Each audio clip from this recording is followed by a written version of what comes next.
finalizada mais uma edição da Corrida Nacional da Fogueira. Novamente para falar aqui com o prefeito municipal, o Deiró Moreira Marra, que acabou de acender neste momento a fogueira.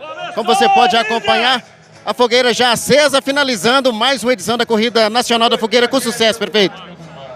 Bom, mais importante, finalizamos 71ª, a alegria toda, fogueira acesa, né? Corrida magnífica, daqui a pouco show com a banda maravilhosa, enfim. Momento importante para todos nós e uma corrida, povo gostoso, aproveitar agora esse show magnífico. Conversar também com o secretário municipal de esportes, o Mauro Henrique Nogueira, para falar de mais uma edição da Corrida Nacional da Fogueira, mais uma corrida com sucesso. Maurinho, boa noite.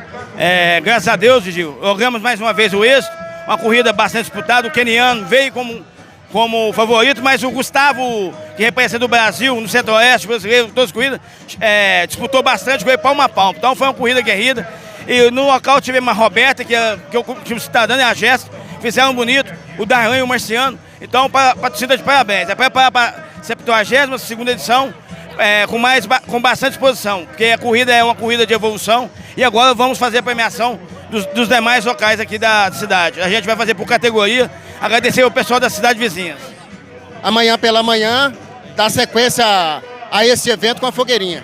A corrida aqui da fogueira, temos evento, clovinho na bike, temos pipoca, algodão doce e tiros de 100 metros para crianças de 7 a 17 anos. Então, o nosso projeto vai estar junto, o projeto Mais Esporte, e agradecer a todos os parceiros.